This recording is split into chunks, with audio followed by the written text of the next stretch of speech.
Hey everybody, it's Denise and welcome to block number, I think it is 7 of our block of the month here at Nuttalls in Murray. Here's the block that I am going to show you right now. And what we have in here is a great review on just a half square triangle. And then our new element that we're going to learn about will be the cat's cradle shape here.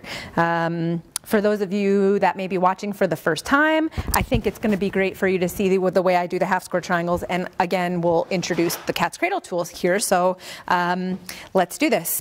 So sorry to be able to meet on these terms. You may be watching this at a future date. We're in the middle of a pandemic right now, and we also had an earthquake today here in Salt Lake City, so that was a little bit more exciting than I think anybody was prepared for. I hope everybody that experienced that earthquake and the health crisis that we're in, I hope you're all doing okay. Yeah, so let's do this. I just lost my train of thought, but let's do this. So it's March 2020 is our block. You'll have a handout along with your video. It's going to look a little like this. So your video, you should have a handout there. If you don't have it, you can certainly comment and or email me or whatever, and I can get this to you. But the handout is there. So what we have in the upper left-hand corner of the handout is what you should have, your fabric requirements for the block. And then we'll get to the cutting instructions. So from the cutting instructions, well, let me talk about which fabric is which first. So fabric A, for me, is my background fabric. So I'm going to call it the gray here. You may be using other colors of fabric, so I have to be a little bit careful about what I say is what fabric. So fabric A is where I show my gray. Fabric B is where I have my lighter fabric here, and I need 5 inches by 22 inches of that piece. And then fabric C is where I show my darker fabric. That's what we're going to use for the cat's cradle, and that one I need about 6.5 by 22 inches. So from the cutting instructions for fabric A, I need 4¼ inch squares. And then I'm going to fast forward to fabric B. I also need 4¼ inch squares. So you could totally cut those and you could totally follow the instructions the way it says to do. My goal when I teach you guys is always to add something new in, help you learn something new, give you some fun tips. So the first fun tip that I'm going to add tonight or today or whenever it is that you're watching this, I already know that I'm going to be sewing these two fabrics together after I cut them into squares. So if you know that you're going to do that, which you do since you're going to watch the video before you do everything, I'm going to take my two fabrics and I'm just going to, they're 4¼ inch wide square strips. I'm going to cut them into 4¼ inch squares, and then I'm going to sew them into half square triangles. I've taken my two fabrics right sides together and pressed them together, not to get out creases, but to make them kind of stick. So now when I hold these two fabrics up together, can you see that they're like stuck together? I just used some steam. I didn't do anything sophisticated. They're just kind of steamed together. So now when I cut my 4¼ inch squares from this fabric to sew in a second, they'll already be all lined up and I don't have to do all that. So I'm just going to cut these 4¼ inch squares, lining up the straight line on my ruler with the horizontal edge, cleaned off my first edge, and then I will start to cut my squares. So horizontal line on the ruler lines up with one of the edges of the fabric, and then the 4¼ inch line on the ruler is lined up with the cut edge of my fabric. So 4¼ inches of fabric underneath the ruler. Notice I'm not utilizing the lines on the ruler, on the mat for anything. So there's my 4¼ inch square. I'll repeat that for 4 sets of squares, okay? I think you get the point there. But again, the lines on the ruler are what I'm utilizing to cut my squares nice and accurately there, okay?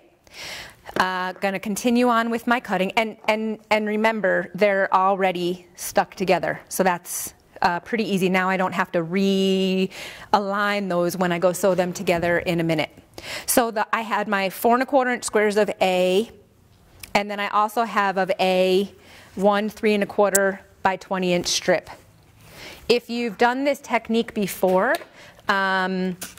You may know that the ruler and the instructions with the ruler and maybe previous techniques had you cut some squares and rectangles, and I'm just going to show you a different method tonight. That's fabric A. Fabric B, all I need is my 4 1/4 inch squares, which I've cut right here. That's what my pink is. And then fabric C, I've pre-cut my 4 by 5 inch rectangles right here. Those are 4 by 5, 4 of those, and then a 2 1/4 inch wide strip by about 20. This needs to be a 20-ish, and you'll see why I say that in a minute. Okay, so let's get started with our piecing. Usually there's about 100 people in this room, so at this moment in time I'd be saying, does anybody have any questions? And nobody's here, so I can't ask that question. So I hope that the cutting instructions have been made clear to you. So let's get started with the piecing. I will take my 4 1/4 inch squares of A and B, which you saw me pre-cut earlier, and I'm going to turn these into half square triangles, okay? So what I need to do in order to do that is draw a line across the diagonal, corner to corner. I love to use my Choco liner, which I found. Just going to take a ruler and simply line up the ruler corner to corner and draw the line with my Choco liner. I'm not sure which fabric it will show up better on. We'll do both. So I'm just going to draw the line across here. I love how the Choco liner doesn't distort my fabric as I draw the line. If you were using like a pen or something, sometimes it like drags on the fabric to make it distort. So I love that the Choco liner just has the little metal wheel that dispenses some chalk out onto it. Set that aside for a second. Let's see how it shows up on this fabric. It's pretty low contrast. So yeah, I can see it. So you just want to use something that contrasts. So you'll have 4 of these. Okay, you don't need to watch me do 4, so I will do 2. I'm going to take this to the sewing machine and I'm going to stitch a 1/4 inch seam allowance on either side. Okay, I know many of you have been watching me do this for a long time, but there are probably people that are watching for the first time, and I want to make sure everybody knows how to do this and feels comfortable. So the edge of my 1/4 inch foot's going to line up on the drawn line, and I'm just going to stitch down. I don't use pins in this situation. You're more than welcome to use pins if you feel comfortable. I just ask you not to sew over your pins. And then I'll take the next one and I'm just going to sneak that right in there and chain piece those together. It saves me some time, it saves me some efficiency, accuracy, and I mean thread, really. If you want to think about the thread, it saves you a little bit of thread. You'll repeat that for 4 pairs. Okay, then what you're going to do is, I just like to raise my needle, raise my presser foot, and turn the whole unit around because I need to stitch a 1/4 inch away on the other side. So I'll do that next. So some of you may be thinking at this point, why aren't you just starting with triangles and just sewing triangles together? Well, the problem we have when we sew triangles across the diagonal like this is they're really stretchy. So if we keep it intact as a square for as long as we can, the weave of the fabric is kind of protecting itself right now, and so when I stitch on here, it's not shifting nearly as much. If I were sewing 2 triangles together, there would be nothing protecting that bias edge there, and the fabric would really want to stretch.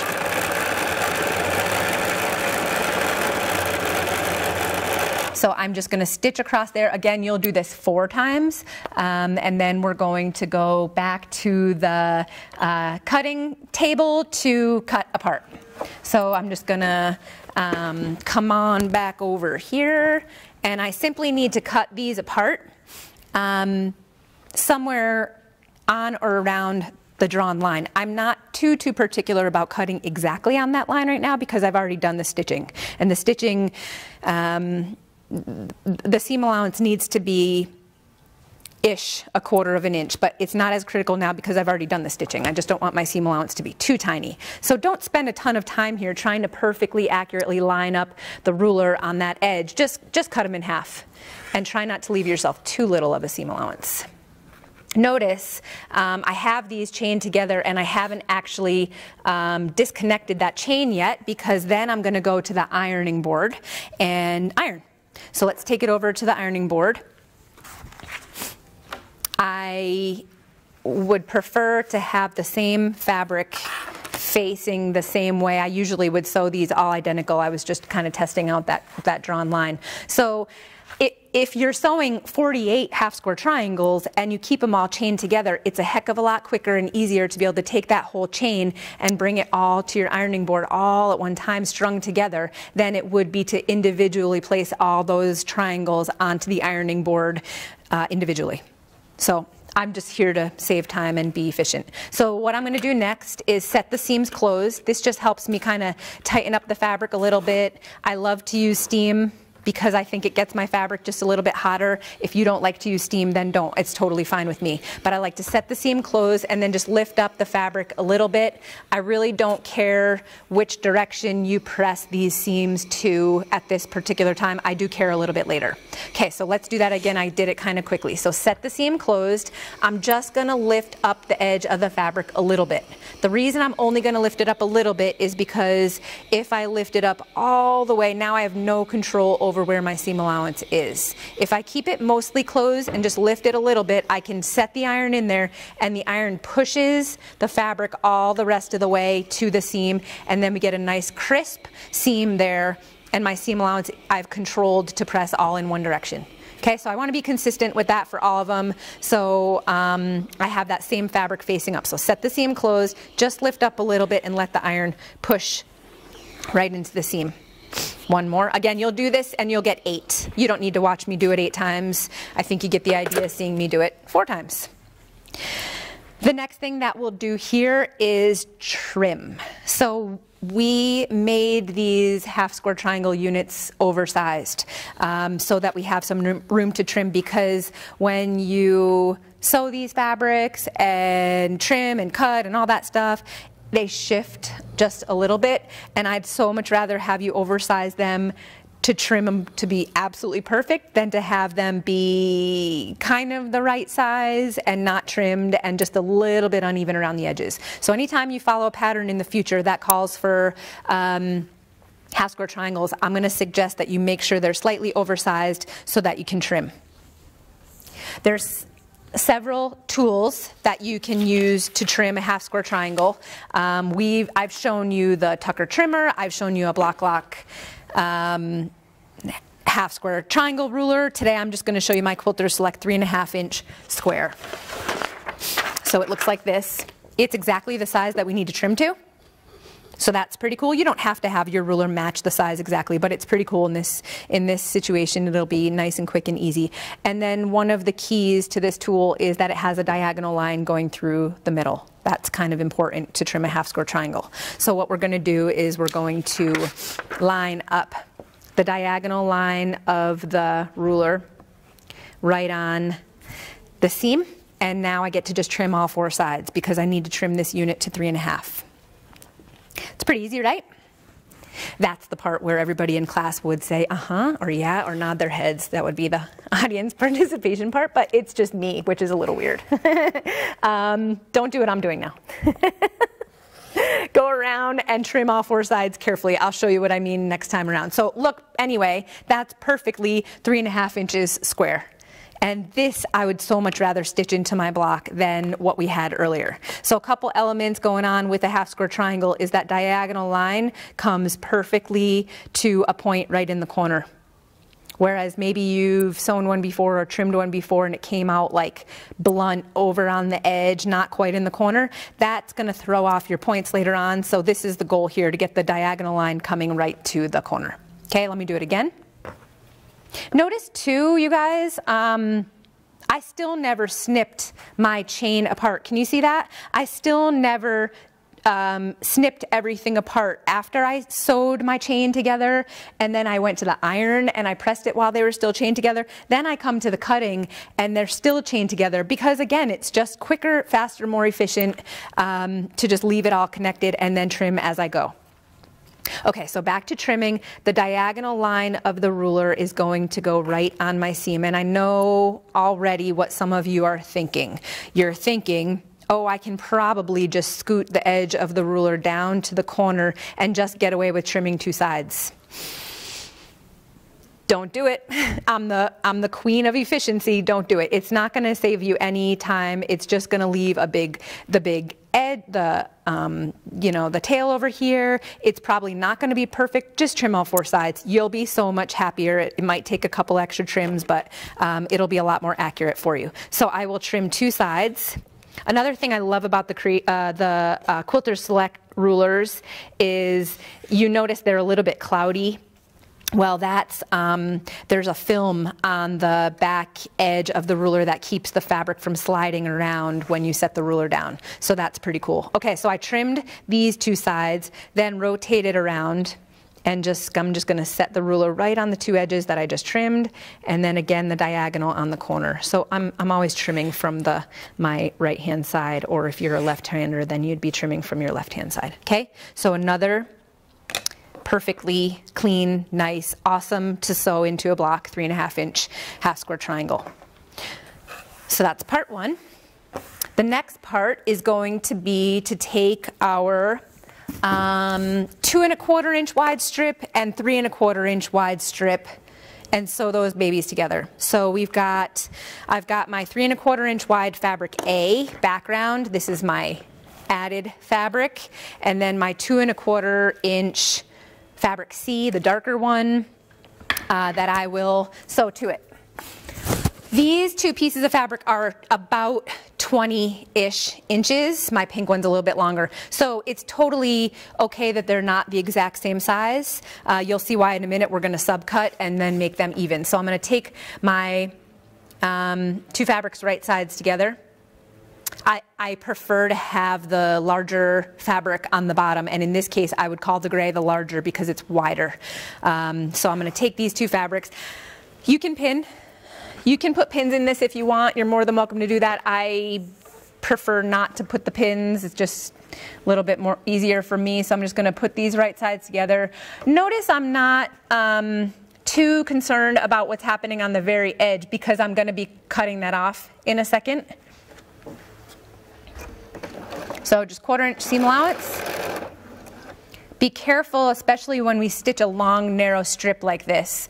Can you see how my finger is like in between? Maybe you are used to sewing jelly roll strips together. You like to pet your fabric. I know you do. You like to put your finger in between there and pet these fabrics. Well, every time you pet them like this, it's stretching that fabric. So I just caution you not to do too much of that. Just kind of let the fabric let the machine feed the fabric, and just watch this edge here to keep the two fabrics straight and even. I'm using the 770 Tula Pink right now and 97D 1/4 inch foot. So the dual feed is kind of feeding my layers and keeping them from, sometimes that top layer wants to shift down. Love that. Love that foot. Love this machine, as a matter of fact. Hint, hint. So, no need to backstitch. I get that question a lot. There's no need to backstitch because I'm going to be subcutting in a second, and I would be cutting off the backstitch. The other reason I don't like to backstitch, one other reason, is that backstitching adds a little too much bulk for me in my seams, and I don't like to have any more bulk than I need. So I'm going to go to the ironing board and set this seam closed as I did earlier. So I love the steam again. Set that seam closed, and then same as I did before, I'm going to press. But I also mentioned that I have sometimes a particular direction that I want to press the fabrics. In this case, I actually want to press away from the smaller fabric. It doesn't have anything to do with the colors of the fabric in this particular instance. It has to do with the future technique that I'm going to show you. So I want to press away from this one, okay, towards the the larger fabric. So with that said, I'll flip it over this way and just lift up the fabric just a little bit, sneak the iron in so I can press into that gray fabric, okay? And then I'm going to scoot my way down and just continue on like that. So I controlled, by keeping that fabric kind of halfway closed, I controlled where that seam allowance pressed towards. Now with this long strip, I'm going to take one more shot back over this. And if you can see, I'm kind of going to hold a tiny bit of tension on the far end and just kind of press. I'm just holding this a little bit, and what that's doing for me is it's keeping this nice and straight, because a long strip of fabric like that really has a tendency to want to wave after you're pressing. So the pressing has a really big impact. And then we go to the back, and that's perfect. So I never actually had to work from the back side. That just distorts your fabric quite a bit, okay? Next, we will subcut. So we're on to step number 3. Halfway through step number 3, I've sewn these two fabrics together, pressed away from the pink, and now I'll subcut. So in order to subcut, I'm just using my 6.5 by 12.5 inch Creative Grids ruler. You can use many different rulers for this. A line on my ruler is lined up with the seam on the fabric. That's keeping my ruler square, okay? I'll just scoot the ruler down near the edge so I can clean off just a little bit from here. And now, would you agree that that's nice and square? Audience participation would say yes. Okay, good. So I will turn this around. And now this is my 0, and I need to cut, just double checking my directions, 2 1/4 inch wide units. So the 2 1/4 inch line on my ruler is here. And also the other thing that I'm doing is lining the horizontal line of the ruler on the seam. Okay? And cut. Scoot that guy out of the way. And cut. I need 8 of these total. I'm going to do 4. During these moments, I'm asking if anybody has any questions. Maybe if you're watching on Facebook, you can be asking a question. I hope that also you'll be showing me your finished blocks when you're done in the pictures, in the comments. Because it's always fun to see everybody's work. Okay, so you're going to do that for 8 of them. I've got enough fabric left over to do that with. The next thing that we're going to do is step number 4, resew the units from step number 3 back together, opposite colors touching and matching up the outer edges. So sometimes I like to call this a 4-patch in quotation marks, because a 4-patch is usually 4 squares sewn together and then that seam is lined up in the middle, but we're not doing that here. It's going to look like that. Okay, so I'm going to take these 2 units, sew them right sides together, and the outer edges should match up pretty perfectly. Okay, I'm going to do that twice. So let's go back to the machine. I hope you're enjoying this, getting like all the goodies rolled into one. I miss you guys though. I miss having you here. It's so much more fun for me to teach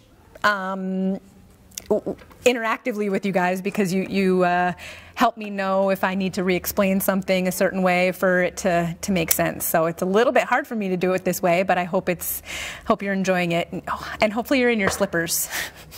For me, that counts. If you're in your slippers, that's awesome. Okay, so I will sew these right sides together. I want you to notice that I'm just holding the bottom edge of the 2 fabrics lined up, and just walking those up the machine. This might want to tip over, and I just ask you to make sure that it stays where it is. You'll see why in a minute. We need that to press that certain way. So just kind of walk that up. Like I said, you can pin those and stitch them together that way. If you feel like you need the pins, just don't sew over the pins. I don't like that. And when you're learning from me, you just have to follow my rules. Okay, so I'll do another one. need you to sew 4 of these. You need to have 4 pairs of this setup. I'll do 2. Then we're going to go back to the iron and press the exact same way I've been showing you. Now it doesn't really matter which direction you press because you're going to have the same combination on both sides. So set this closed, lift up a little bit, and press all the way open.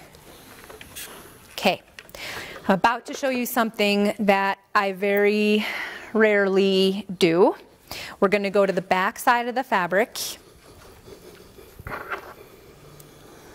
And I'm going to make a little snip in the middle here with my scissors. I very, very rarely go to the back side of my fabric.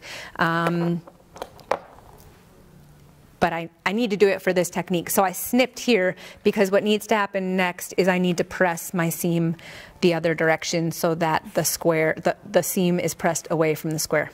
Okay, so from the back side, just set that seam the other way because of the technique that we're about to do.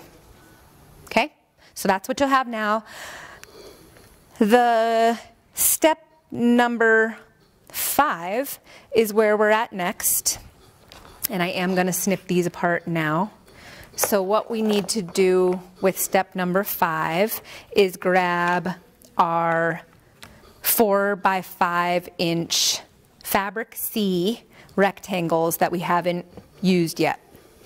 These are going to go right sides together with those units that you just created, and hopefully they're the same size. Hopefully they're both 4 by 5. If this guy feels a little small, you might just have to kind of tell it what to do a little bit because they want to scoot in a little bit with our seam allowances. Well, with seams, I should say, they just want to scoot in a little bit, so you get to kind of dictate that. But the best part of all this is in a minute, we're going to trim. So even if it does scoot a little bit, we get to trim in a minute and make them nice and clean like we did with our half square triangles earlier. Okay, so let's talk about the ruler because we need to go and utilize that at this point. There's a couple of different zones to the ruler, and I want to talk about that now. This is the Cat's Cradle ruler by Creative Grids, and so there's a few different zones on this ruler that I want to talk about. The first one is right here. It's a little chart that you get on the ruler. This might be my favorite thing ever. If anybody from any ruler company is watching, I love this because I lose the directions and then I forget what size I need to cut my pieces. So having the key on there is pretty awesome. So we're doing a 3-inch finish size, so you could follow that for your cutting instructions. So anyway, that we've already done. The next thing that we need to do with our ruler is mark the sewing line. Remember how when we made our half square triangles, we drew a line across the diagonal to know where to stitch? Well, we kind of need to do that again, but the difference is here, these are not just plain old squares. These have a lot more going on, so I need to know where to do the stitching. It's going to be somewhere around here because my ultimate goal is going to look something like that. And if you were here at class, you'd be like, oh, okay, now I get it. Yep, so that's what would be happening right now. So this is what we're kind of going towards, which means I need to draw a line here somewhere, but I can't draw it corner to corner because this is a rectangle. So the ruler is going to help us know where to draw that line to do our stitching. So on the ruler, this is the zone that we're going to work with, and the ruler itself says place on seam line. Well, guess what, you guys? We're going to place that on the seam line. I mean, I can't have explained it any better. So the line here is going to go on the seam line, right on the square. Except for I have to turn it over, not that way. So this way. So the seam line is going to go on where it says place on seam line. And then conveniently, and I'm going to move the paper back underneath because I'm not sure you can see this, but right here it says mark sewing line, so I'm going to move that away so you can see it. See, it says mark sewing line. Well, I know this is going to sound crazy, but that's where we're going to mark our sewing line. It's a pretty great ruler. So I will put the ruler back down and I'm going to mark my sewing line right here. So I want to talk about this for a second. First of all, I have to turn it around because I'm right-handed and I can't really get on that side. So I'm going to swing this around real quick. But the goal is that we sew on that line, obviously, right? But the line that we sew needs to be, I'm going to move this away for a second, we need that stitching to happen right where those two seams intersect, okay? So maybe you aren't using a Choco liner and you can't really get up in that edge. Maybe you're using like a highlighter pen or a pencil or something, and when you draw the line on the edge of the ruler, it kind of distances itself out from the edge of the ruler a little bit. So if you did that, that would mean your drawn line might be like a 1/16 or an 1/8 of an inch over this way. The goal here is that the seam happens right at that intersection. So you may have to scoot your ruler back slightly in order to make sure that your drawn line gets hit right in that point. Okay? With the Choco liner, it's pretty cool because I can just sneak that little teeny blade right, it's not a blade, it's a little metal wheel. I can sneak that wheel right into the corner so that the drawn line comes off right at that intersection. That's what I want. Okay? So I need to do it 2 times because this is my sewing line. I also need to do another sewing line over here, so let me spin it around and do the exact same thing again. So make sure you get that drawn line right in the corner. Okay. And then I'll do my other unit and see, remember when I snipped this to flip it over, if I hadn't done that, or if I had pressed a different way, I would not be able to see that stitching line. So opening that up, snipping that seam allowance apart there to open this up allowed me to be able to sneak in there and also not have any bulk in that seam in a minute. Okay. And then one more time. I hope this is all making sense for you guys. Okay, now we stitch right on those drawn lines. So 1/4 inch foot is not as imperative at this point, but I'm still going to use it. Line up the 4x5 inch rectangle pretty well with that. And then when you get to the seam allowances, make sure they stay where we've put them.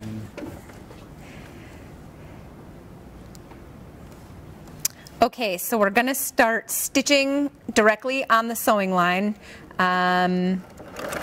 What happens is when I get to about here, it's going to sound weird, but I take my view from actually looking at the drawn line to actually watching where the intersection of my two pieces of my two seams are. So I'm really just going to watch this spot here because I really want to make sure that my needle drives through that spot. And I know we talked about drawing the line and making sure it hits that point, but I just feel like I refocus my eye to that point, and then we're gonna take a pause right when we get to that spot, and the needle's going to penetrate right through that point. And then you can just continue on the drawn line. We have to do this 4 times. I'll do it twice just so you can see that again. And I'm just going to chain piece these guys in the same way that I did earlier with my half square triangles. So again, once I get to about here, my eye refocuses from looking at the drawn line to actually looking at where those seams intersect. Try to make sure you don't get your seam allowance flipped over when you do this. We intentionally pressed our seam allowances away from the square so that we could see that seam and make sure to nail that point. And again, what that's going to yield us, I'm just going to grab one of my trimmed ones. What that's going to yield us in a minute, can you see how perfect the point is on there? That's what we're stitching right now, is that diagonal line. So if we stitch that perfectly on the intersection there, you're going to get a nice point. That's what's going to result in our block in a minute. Okay, so let me finish this one, and then I need to, again, you're going to do this 4 times. I'm going to just swing my 2 around and stitch the other side. Get that little bugger out of the way.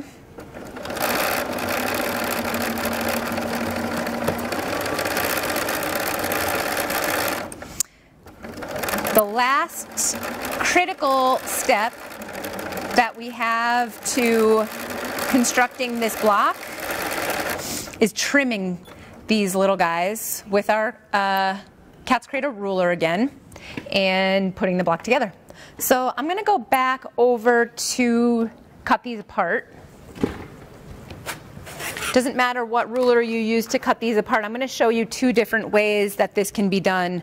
The cat's cradle tool, mention this now.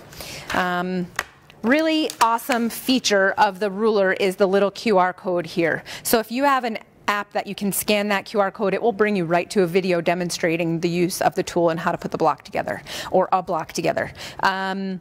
So I just want to share with you now in the video, and it's great that they do this. I'm just going to give you two options, you know.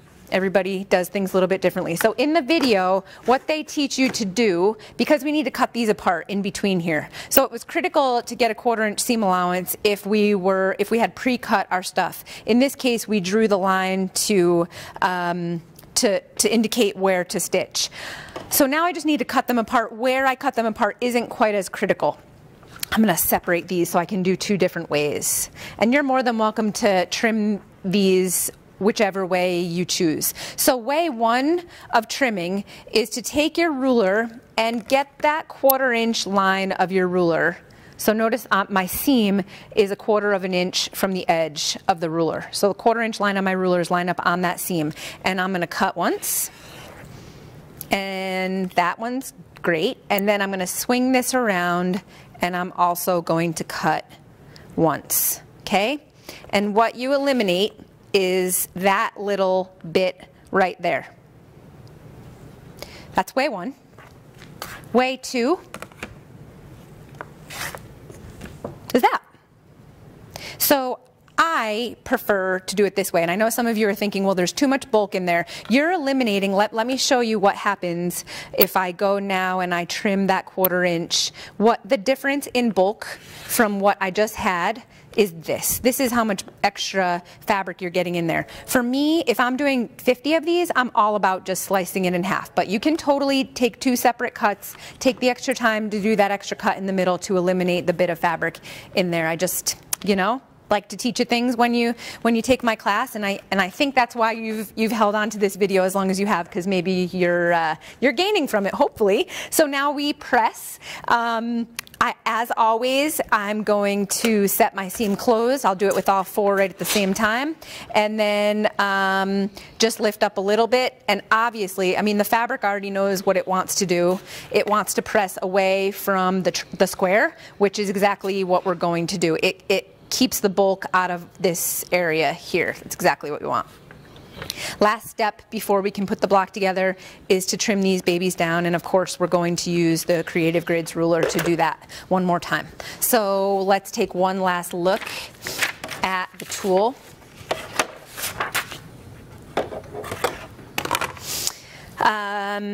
This was our little diagram that we used to follow for cutting. This was the section that we used to draw the sewing line, and then the last zone that we're going to deal with here is the trimming. So I want to back up for a second to our half square triangles. Okay, we trimmed half square triangles. The only thing that we had going on with our half square triangle was the diagonal going through the middle. So we were able to line up simply the diagonal line of the ruler on that seam and put the ruler just about anywhere and be able to trim all 4 sides. Okay, so that's what we did with those. So let's talk about this little guy. Can you look at that as just a beefed up half square triangle? It's still got that diagonal going right through the middle. This is already trimmed, so maybe this isn't the right example. But this one is untrimmed, so we've got the diagonal going through the middle, but we have some extra stuff going on. So now we can't just use our same half square triangle ruler. Although we want to trim to the same size, I need to deal with the square that's going on there, and I need to make sure that's in the middle. So that is what's awesome about the tool that we're going to use right now. The diagonal line on the ruler is going to be one of these diagonal lines here. So that's going to go onto our diagonal seam. But then we have the square to deal with, and that's what each of these little squares represents. That one of those is going to line up on our seams, and that's where we're going to trim and make sure that it lines up in the middle. So the one that we're going to use is the 3-inch finished, because although we trimmed these to 3.5, they're going to be 3 inches when it's all finished. They're going to be 3 inches in here. That measures 3 inches. So we talk about the finished size, and that's the way this ruler is talking here. It's a 3-inch finished. So that's the lines that we're going to use to do our trimming of the cat's cradle. So let's see what that looks like. I will get my paper out of the way.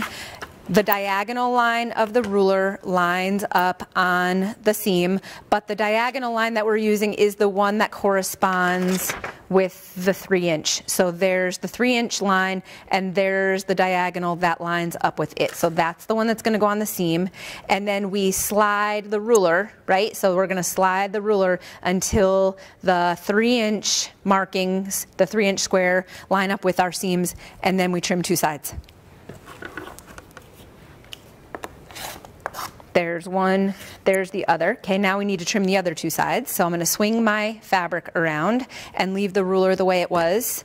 The diagonal line of the 3-inch still lines up on my seam, and then we just shift the ruler until that 3-inch square kind of kisses where our square is. Now let's go back for one more second and talk about the dynamics of this little guy. Remember we talked about how the 45-degree angle comes to the corner, right? Not floating off somewhere else, kind of like how they are here and here. So you'll know you're trimming it right because your diagonal, the 3-inch mark here, and then also it's kind of cool, you'll see that the in the corners, right here if I trim and right here if I trim, that's going to be right lined up directly in the corner with that gray, where the gray intersects. So we'll trim this side, and that's just a beefed up half square triangle. Okay, I'm going to do it one more time. So the fabric is going to go this way, and the diagonal at the 3 lines up on the seam, and then the 3-inch square lines up on our square seam. Trim 2 sides. If you can notice too on this Creative Grids ruler, there's some shading areas that are maybe have a little bit of shine or a little bit of a different tone to them. That's actually a little bit of grip on the back of the ruler to help keep your fabric from sliding around. So that's a nice extra bonus feature. If you have rulers that don't have any sort of grip control, there's some nice stuff out there to just add to the back of your ruler. Okay, so diagonal, the 3-inch is just kissing right with my pink square, and then the other thing that happens too is you get this dotted line that extends down over here, and your point of your square should meet right up at that spot. Lots of stuff to check on this guy. Okay, so continue on trimming all of your cat's cradles, and then I'll show you how to put it all together. So let's do that. So I have fast forwarded, and I have all my elements laid out. So we've got the half square triangles, and then we have the cat's cradle elements all just laid out like this. Step number 8 says to follow the diagram to piece the block. But my goal for you was to kind of reinforce the half square triangle and teach you the cat's cradle. So I feel like we've done that at this point. So you lay out your block however you want. And if you want to play around with, you know, spinning these around different ways and totally ending up with some different stuff, you're more than welcome to do that. There's no judging based off of that kind of stuff. So that gives you a totally different finished look. I'm great with whatever you want to do. I guess I just so happy. I'm going to sew that one together that way. That's what I'm going to do. So let's talk about how we're going to sew this together. I'm going to show you this right on camera. This is a pretty powerful lesson here. I'm going to chain piece this all together pretty quickly. Okay, so I'm going to call this my left column, and this is the top. Okay, we're at the same angle. I'm going to take this guy and put it right sides together with this guy and stitch here. That makes sense, right? So I'm going to take that to the machine. I'm not going to pin this. This is 3.5 inches of fabric. I don't need to pin this. But when I do get to the end, I mean, obviously we were pretty careful about how we trimmed these, so they should match up exactly. So I want to make sure that they stay exact. So what I do is I just push my finger down with a slight bit of tension on the fabric here to kind of walk the 2 fabrics up to the top. Okay, so there was nothing to really have to match up except for the edges, which you'll see what I mean in a second. So I'm going to stop there, and then we're going to go back over to our design area. And I mean, I'm on a wheelie chair, so I can just scoot right over. You may have it in a different spot, whatever. But what we're going to do is take the next one down, put it right sides together with this and stitch. So maybe you were thinking, oh, I'll just sew this row together and then I'll take that row and sew it together. We're going to do it a little bit different. Hopefully a light bulb will go off at some point in time, but I'm going to take this one and put it right sides together and just continue on with my seam. I sewed here. I'm just going to continue on chain piecing these units together. So try, I mean, I've got about a 2-foot distance between where I was to where I am now. Try not to like rotate your fabric in that time, and try to make sure you are still stitching on that edge, and I'll give you a tip in a second on how to maybe prevent that, because you're already thinking, oh, I would be the one to totally like flip it the wrong way and stitch the wrong spot. Yep, try not to. Okay, so I'm just going to walk that one up. So again, I'm going to go back over here, take my next row down, right sides together. Now, if you don't feel confident that you can take this piece of fabric from here and carry it over to your sewing machine and have it not spin, maybe take a pin and pin it right into this spot here, just as a marker, really. So pin it into here, and that kind of will mark that that's the side you need to stitch. I'm instead going to just hold it and don't let it turn, don't let it turn, don't let it turn, and bring it to the machine, and whoof, I made it. I think we're safe. So let's stitch that one, and then I will make sure the bottom is lined up in between. And lastly, I will do the fourth one. Getting a little confident now. Getting a little confident. After I finish this one, I'm going to show you what I would do for my third row, I should say. Okay, so that's the whole, all four chained together. So pop quiz, I'm going to press these next. Should I snip them apart before I do that? Hopefully you just said no. Hopefully you're not going to snip those apart. Please try not to, because it's going to make this a lot easier in the hole when we're all done. So to press, set your seams closed. Ultimately, what we're going to want to do when we sew them together is have the seam allowances go in opposite directions. It may be easier for you to just press everything in the same direction for now, and then go back later and flip your seam allowances as you get to them. So I'll stitch them. I mean, I'll press them every other way, but I'll show you what I mean about the seam allowances when we get to that point. So right now, this seam allowance is going this way, this seam allowance is going this way, and so on and so forth. So they're opposites. All right? I'm going to scoot this back into my design area, and you can see already what needs to happen next. I need to take this one, right sides together here, this one, right sides together here, and so on. Don't snip those apart, because they're already lined up. They're already like in your queue, ready to go to stitch together next. So the way I would take this to my sewing machine, one of two ways. You could put them all right sides together and stick a pin in there like we talked about. What I'm going to do, I'm going to get real brave here. I'm going to take all of them. 1, 2, 3, 4. And I'm going to carry this over to my machine. I'm going to grab onto this guy with me. Take this over to the machine. Don't let it spin. And then I'm going to just set it in my lap, on my leg, right here on my lap, exactly in the order that I want to sew them together. So then I can just pick up the first one. Don't let it spin. And then stick it in here and go right sides together. That's all we have to do. Okay, this is going to stay right here in my lap. So let's sneak in here to stitch. And now we have a place where two seams are going to kind of cross over together. So both seams are on that 45, and look at my seam allowances. Can you see that they nestle nicely together? Opposite seam allowances. Okay, that's important. I will just help you nestle right together. And we'll stitch that all the way down. So now the next one is in my lap.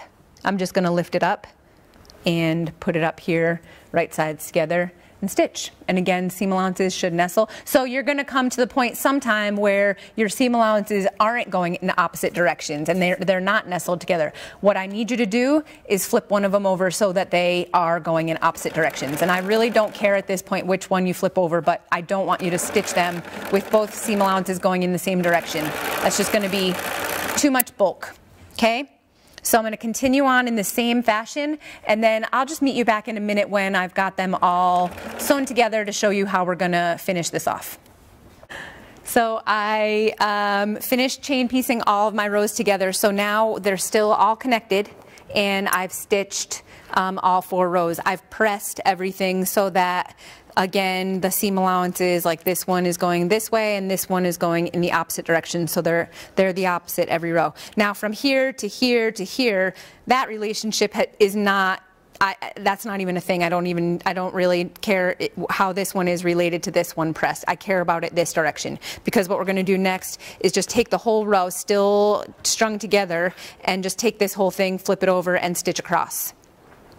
Seam allowances are already offset from each other, and if they're not, if you just press everything all the same way, that's fine, but when you go to stitch it, just flip one over so that it goes the other way so that they can offset. So I'm going to take this to the machine, stitch here, and then I just need to do the same for this one, and then the same to sew it in half.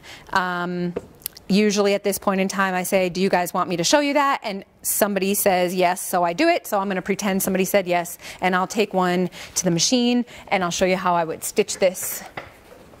I just take it like one section at a time.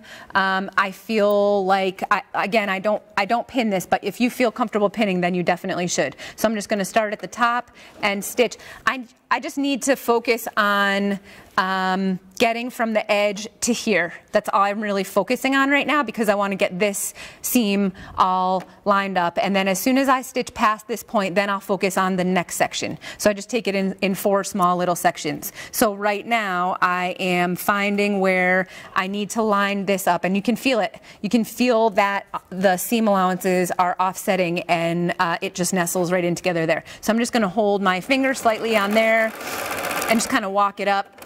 So if you can see in here nice and close, there's the seam right there and then the other seam right there, and they intersect at that point. Well, that's going to be a point on the front of our block later. So if you can help it, just drive your needle, again, like we talked about before making the cat's cradles, drive your needle right through at that spot, and that will make you a nice sharp point on the other side. And so I've stitched past that point, so I'm done with that. That's good. Needle down, and then I'm just going to focus on getting to the next point. Same thing. And then again, next point. Hopefully everything kind of nestles nicely together. And then just make it to the edge. I like to press after every row. It just helps keep the fabric out of my way a little bit. So I will go to the iron, and I don't think you need to watch me do the rest. But I'm just going to set the seam closed one more time and then press. I'm just going to press it flat.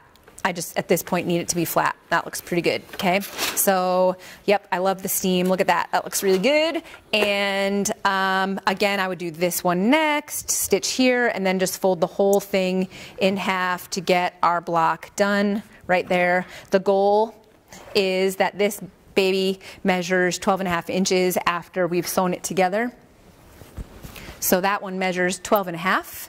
It's like taking your bread out of the oven on a cooking show, right? They just put it in and all of a sudden it's all done. 12.5 here, and then once it's sewn into your quilt, it will be 12 inches finished. So that's it. I hope you enjoyed learning from home for block number, I think it's 7, right? I guess I lost track. If this is your first time watching class, participating in the block of the month, I do this every month, and I have a video that I post to a private Facebook group every month. So if you're interested in a little bit more of this, I show different techniques every time. There should be a link for you to check out to join the Block of the Month Live. It's on our website. And so maybe you'll join us. So thank you so much. Please, again, show me your finished products. I'd love to see your finished block. In the handout that you're going to have, my email address is on there, so you can email me pictures or questions or anything, post them, whatever. And I look forward to hearing from you. Thank you, and have a great day. And stay healthy.